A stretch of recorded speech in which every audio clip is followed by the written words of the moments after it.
Hello, I'm Diane Kutu, Senior Editor at Harvard Business Review, and I'm delighted to have today as my guest Dan Goleman. Dan is a psychologist known around the world for his expertise in social and emotional intelligence. He is also the co-author of the Harvard Business Review article, Social Intelligence and the Biology of Leadership. Dan, welcome to the program. Thanks. It's a real pleasure to be here. Great to have you. Dan, we've invited you because we want to talk about social and emotional intelligence and how they affect organizations and leaders. So let's just start at the beginning. Emotional intelligence, what is it and why is it important for us? Emotional intelligence refers to how we handle ourselves. Are we aware of our feelings, our passions, the things that turn us on, the things that turn us off, what makes us effective, what gets in the way, and also how we manage our emotions. Do we let things interrupt our ability to focus, to get work done effectively or not? And empathy, recognizing other people's emotions, knowing how the other person sees things, how they're feeling, and using that all to interact with people effectively. You know, your work has changed how leaders and businesses do their work around the world. Can you think of a leader who's changed how he's done his work or how she's done her work based on your insights into emotional intelligence? Well, you know, I hear about hundreds, but I can't name any. I can think of, though, a very highly placed executive who was hearing from direct reports that things weren't going so well. The messages came, for example, in the form of people leaving, as well as a lot of grumblings. And it turned out that when he really faced what was going on, people were saying, you just don't listen. You just tell us what you think. You say you want to hear what we know, and we know a lot, but you don't really seem to care about it. What he had to do was get better at the social intelligence ability of listening, of tuning into other people. And it's a real problem for many executives because, of course, you know a lot, but you don't know everything. But because you're the boss, people defer to you. So they start listening. But the really excellent, the outstanding leaders we find are people who first listen and get other people to say what they think and what they know, and then to put that all together for a higher order integration. That's real leadership. That's what he had to learn. And through coaching, he was able to change. And his business performance, the performance of his unit, was much, much better afterward than before. So the level of a leader's emotional intelligence affects organizational performance. We have so much data now, about 10 years of accumulated data from organizations of all kinds, showing that there's a direct correlation between the emotional intelligence of leadership at every level and how that organization performs by whatever performance metric you want to use. Well, but it seems to me that leaders often think they have more emotional intelligence than they do. How do you begin to assess your level of emotional intelligence? Actually, I think we all think we have more emotional intelligence than we do. One of the most brutal ways is to ask your teenage child. But at work, what you can do is ask other people, because it turns out that we ourselves are not the best gauge of how we're impacting other people. But other people, if you can get them to be candid, can tell you what your strengths are, and we all have them, and what you can get better at. And that's the most interesting, valuable information, because that's where any leader can get a bump in improvement. By getting better, say, at listening, as that executive did, you can become a more effective leader. And therefore, because you depend on other people for your success, by getting better at listening to them, helping them develop, helping them do their jobs well, the whole organization benefits.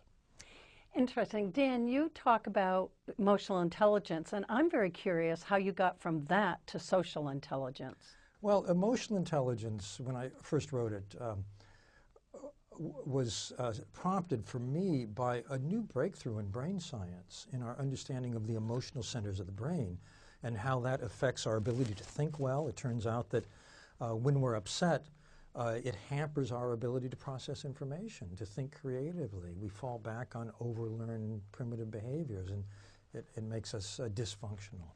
But if we're passionate about what we're doing, if we're motivated or in the throes of positive emotion, we think very, very clearly. So there was immediate, obvious implication for business there, and I wrote about that. My new work on social intelligence has been stimulated by the same thing.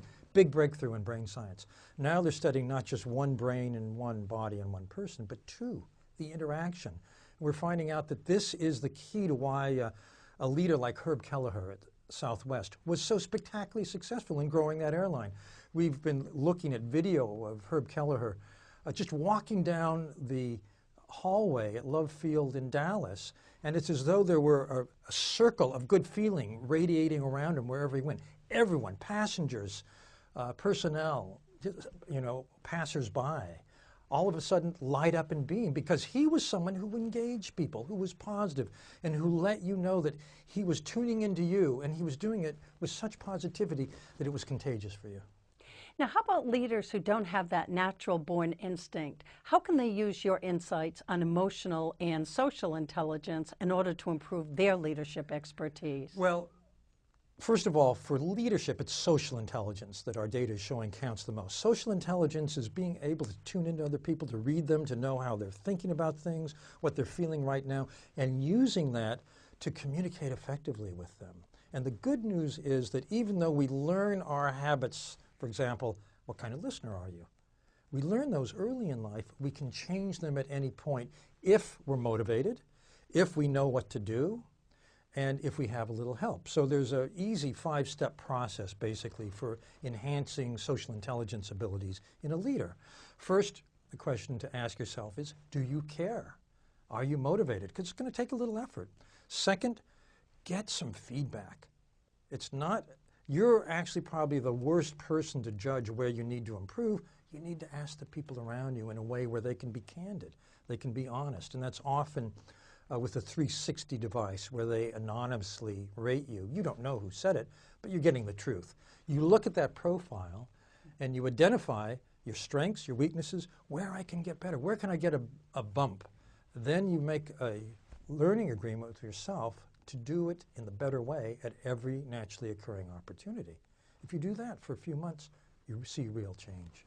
So how can a company use social intelligence in order to increase organizational performance? So many companies are doing that now. I just spent the morning with a group where a national insurance company, a global pharmaceutical company, a world-famous medical center, we're all doing the same thing with emotional intelligence. They're using it to enhance the effectiveness of their leadership, but also to change the culture. And the way they're doing it is by integrating it into the HR function. They're trying to hire people who have these abilities already. That was the strategy that Southwest used. They looked for people who were like little Herb Kelleher's. And it worked great, it worked beautifully for them. They're promoting for these abilities. It becomes part of how you're evaluated and part of what's looked for in taking people to the next level in the organization. And they're also putting a lot of effort into individual development to help everybody grow these abilities to a greater strength. So if we were to go back and sum up for our audience today, you would say the difference between emotional and social intelligence is? Emotional intelligence really has to do with self-mastery, how you handle yourself, and it makes outstanding individual performers. There are so many people in the world of work that are excellent, but they're excellent because of their own efforts, and they have very good discipline, they have very good motivation, they have drive. These are individual abilities.